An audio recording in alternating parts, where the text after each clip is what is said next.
ആളും ആരവവുമില്ലാതെയാണ് ഇക്കുറി ശബരിമലയിലെ തീർത്ഥാടന കാലം. കോവിഡ് നിയന്ത്രണങ്ങൾ വന്നതോടെ പ്രതിദിനം 1000 പേർക്ക് മാത്രമാണ് ദർശനത്തിന് അനുമതിയുള്ളത്.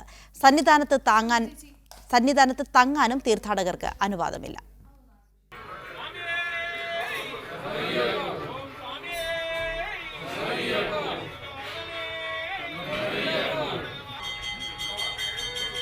ഇങ്ങനെയായിരുന്നു ശബരിമലയിലെ ഓരോ തീർത്ഥാടന കാലവും.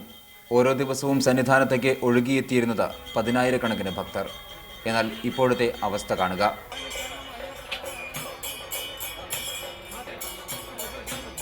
ഒരു ദിവസം 1000 പേർ മാത്രം. ആഴ്ച അവസാനങ്ങളിൽ 2000 പേർ വരെയാകാം.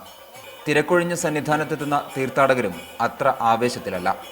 അയ്യപ്പനെ ഏറെ നേരം തൊഴുതു നിൽക്കാമെന്ന ആനന്ദം മാത്രം. ഒരു ഭക്തന്റെ ചിന്തയിൽ നിന്ന് ചിന്തിക്കുന്ന സമയത്ത് ഇതാണ് ഏറ്റവും നല്ലതെന്ന് പറയും. പക്ഷേ ഭഗവാന്റെ രീതിയിൽ നിന്ന് ചിന്തിക്കുന്ന സമയത്ത് അങ്ങനെയല്ല. കാരണം പുള്ളിക്കാരൻ ഭക്തജനപ്രിയനാണ്. അപ്പം എത്ര ആൾക്കാർ വരുന്നു അത്രയും ആൾക്കാർക്ക് കാരുണ്യം ചൊരിയാനാണ് അദ്ദേഹം ഇവിടെ വന്നിരിക്കുന്നത്. അപ്പോൾ അതുകൊണ്ട് ഭഗവാന്റെ കാഴ്ചപ്പാടി പറയുമ്പോൾ ശരിയാണ്. തീർത്ഥാടകരുടെ എണ്ണം വർദ്ധിപ്പിക്കാൻ സർക്കാർ ഇടപെടുമെന്ന പ്രതീക്ഷയിൽ തന്നെയാണ് ദേവസ്വം ബോർഡ്. എന്നാൽ ഓരോ ദിവസവും നിലയ്ക്കലിൽ നടത്തുന്ന പരിശോധനയിൽ കോവിഡ് രോഗികളെ കണ്ടെത്തുന്നത് ഈ പ്രതീക്ഷയ്ക്ക് തിരിച്ചടിയാണ്.